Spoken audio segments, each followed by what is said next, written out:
यह है कहानियों का अद्भुत संसार, किस्सा कहानी। मैं हूं मंजीत ठाकुर और आपको सुना रहा हूं खुद की लिखी कहानी बैद्यनाथ महादेव। कैलाश पर्वत की तलहटी में बर्फीला तूफान चल रहा था। तूफान की साए साए के बीच बर्फ के फाहे उड़ रहे थे। वो आदमी न जाने कब से एक पैर पर खड़ा था। महादेव जाने महीने भर से खड़ा था या साल भर से, पर कंधे पर लंबे लंबे घुंघराले बाल बेतरतीब फैले थे। दाढ़ी बढ़ाई थी। पूरी देह आबनूसी काले रंग की थी और पेट की जगह पर ऐसा लगता था कि किसी ने पत्थर तराश कर रखे हों। एक एक मांसपेशी किसी कुशल कारीगर की बनाई हुई लग रही थी। बाल में, दाढ़ी में, भवों पर बर्फ जमी हुई थी। उसकी आंखें बंद थी। तपस्या में लीन इस हठयोगी के मुंह से एक ही मंत्र बार बार निकल रहा था, ओम नमः शिवाय, ओम नमः शिवाय। वो एक बार शिव को पुकारता और फिर उनकी स्तुति में एक श्लोक पढ़ता, ओम त्र्यंबकम यजामहे सुगंधिम पुष्टिवर्धनम उर्वारुकमेव बंधनात् मृत्यो मोक्षमार्वतात्।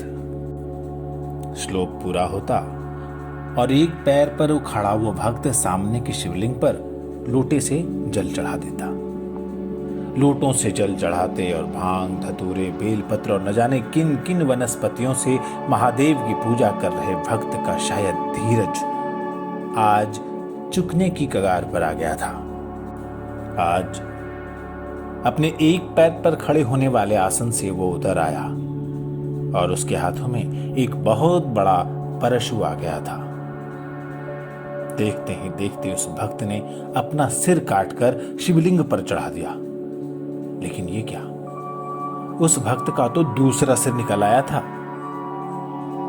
सिर काटकर चढ़ाने वाला ये भक्त लंका का राजा रावण था और शिव के इस अद्भुत भक्त ने अपना सिर काट काट कर भोले भंडारी को चढ़ाना शुरू कर दिया।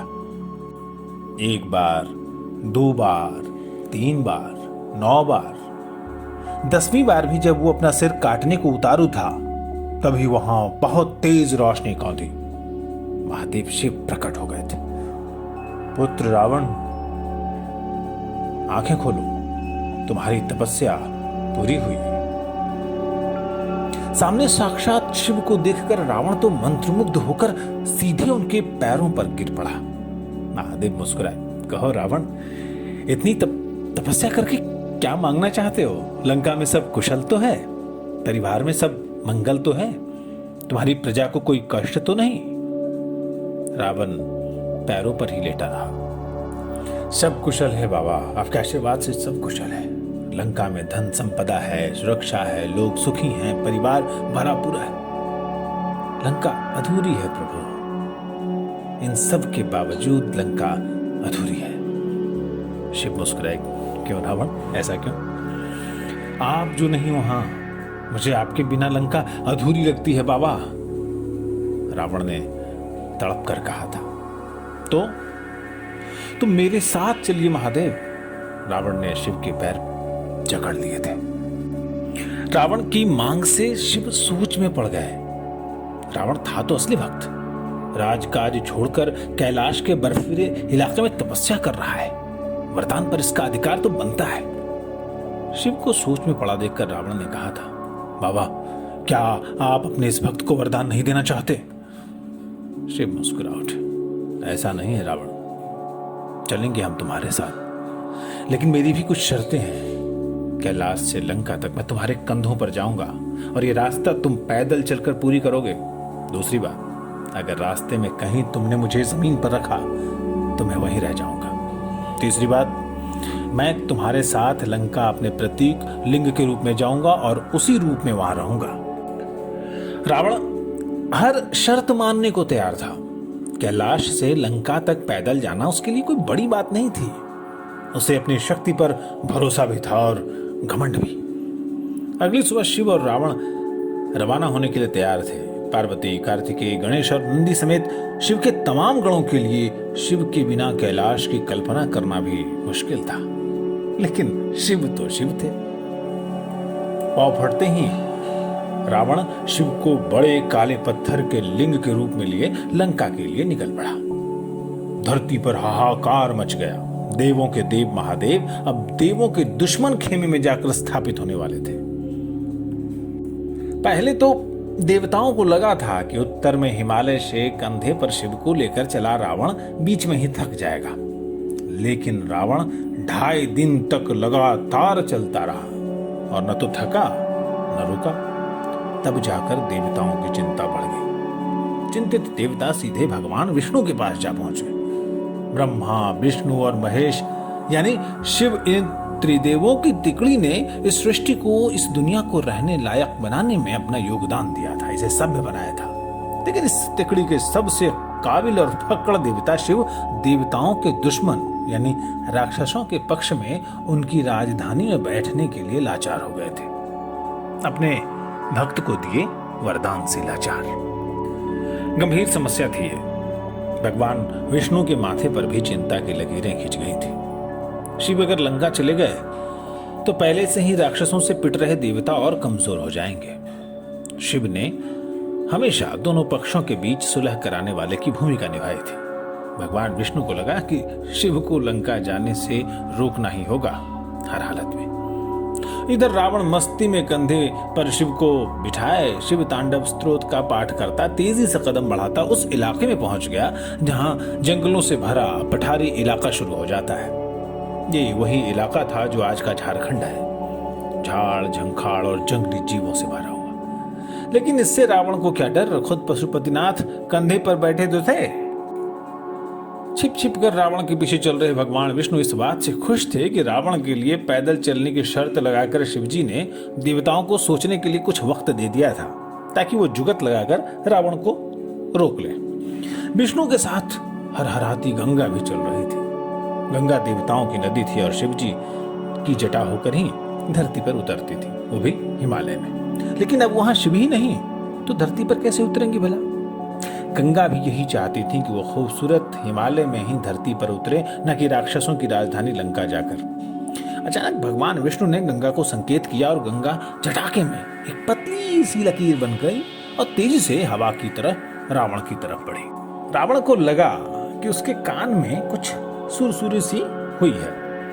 गंगा कान के रास्ते रावण के पेट में पहुंच गई थी। रावण ने आंखें उठाकर अगल बगल देखा तो उसे कुछ दिखा नहीं। जंगल में सब ठीक ठाक नजर आ रहा था। साल के एक पेड़ के नीचे आंखें नीचे जो है रावण को जाने के रास्ता दे रहे थे और रावण के भारी भरकम खड़ाओं के नीचे बस सूखी पत्तियों की चर्र चर्र की आवाज ही आ रही थी। अचानक रावण को लगा कि उसे लघु शंका हो रही है, लेकिन उसने अपनी शंका को दबा दिया। मूत्र विसर्जन के लिए उसे रुकना होता और शिवलिंग को कहीं रख देना पड़ता और यह उसके लिए मुमकिन नहीं था। शिवजी ने शर्त ही रखी थी, शिवलिंग को लंका से पहले कहीं भी नहीं रखना है। रावण चलता ही गया। इस बीच न जाने कितने टीलों पर चढ़ा, कितने नदी नाले पार किए। वो अपना ध्यान इधर उधर लगा रहा था ताकि उसका दिमाग बाकी चीजों में बटा रहे और अपने मूत्र विसर्जन की तरफ उसका ध्यान न जाए। बादल, बरसात, नदी, नाले, हर चीज खींचकर उसके दिमाग को एक ही तरफ ले आते थे।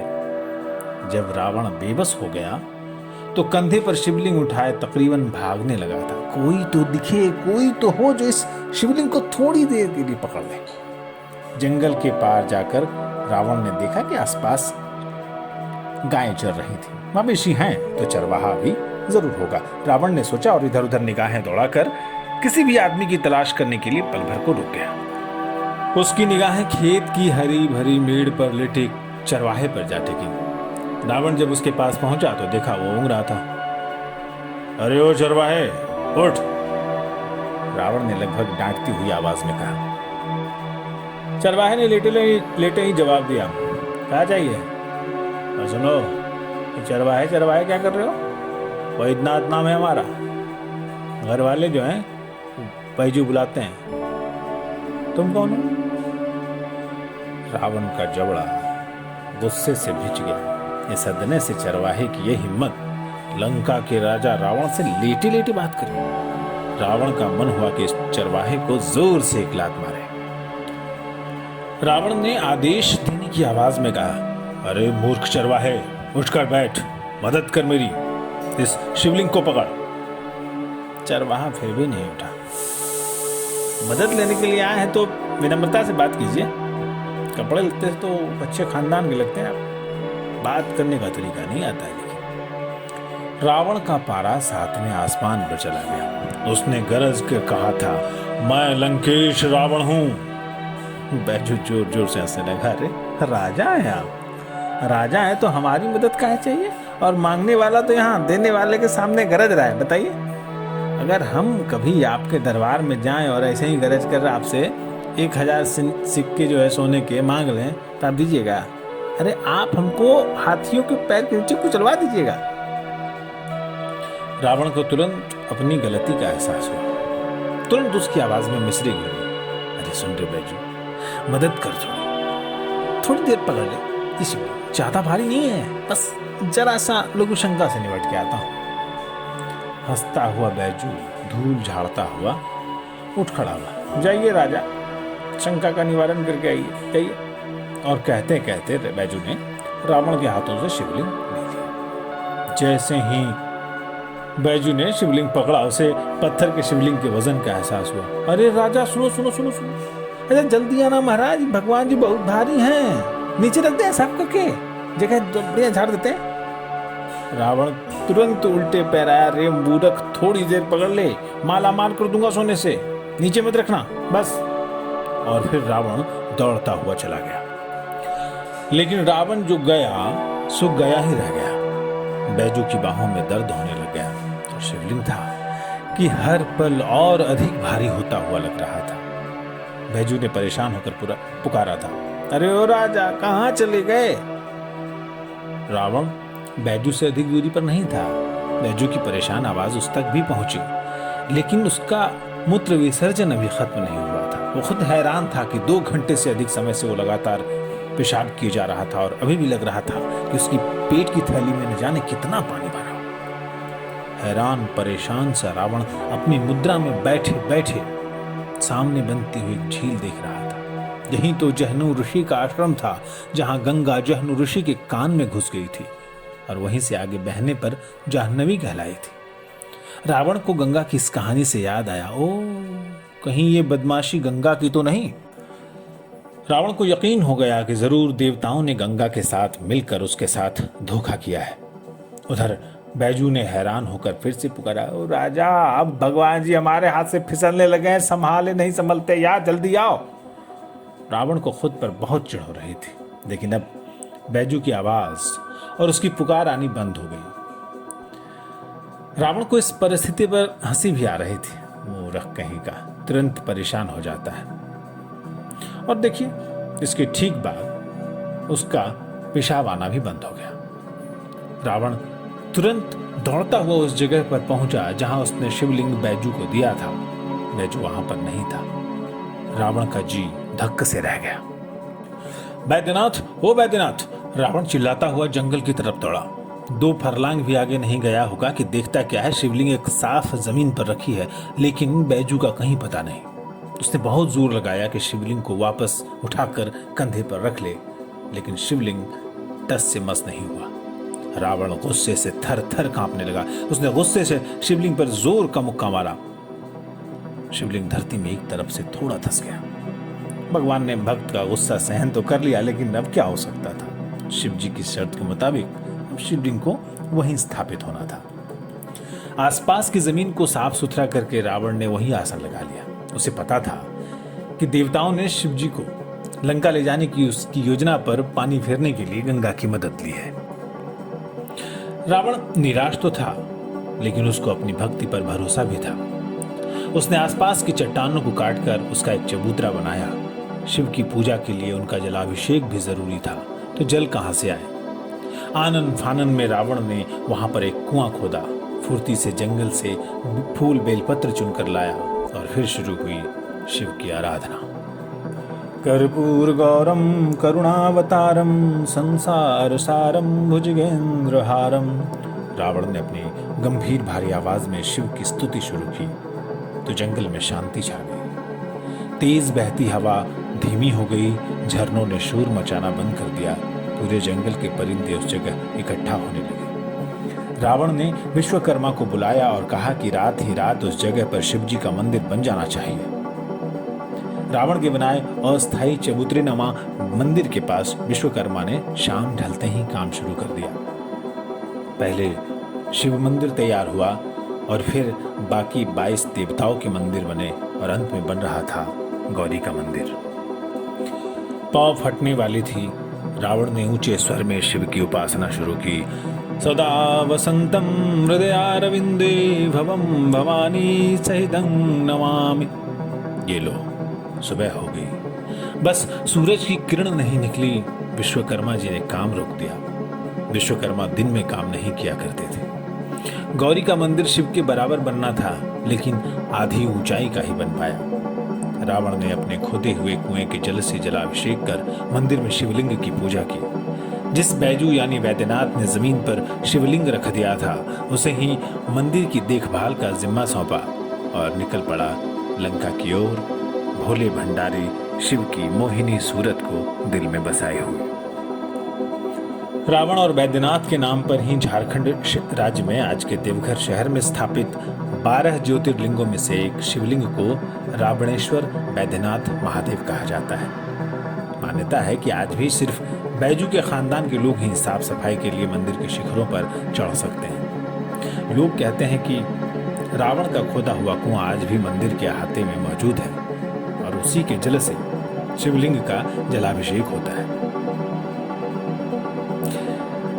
रावण जैसे भक्त के मुक्के से टेढ़ा हुआ शिवलिंग आज भी टेढ़ा ही है। भक्त ने भगवान को मना लिया और भगवान ने भक्त की सुनी। यही है भगवान शिव की कहानी। हर हर महादेव।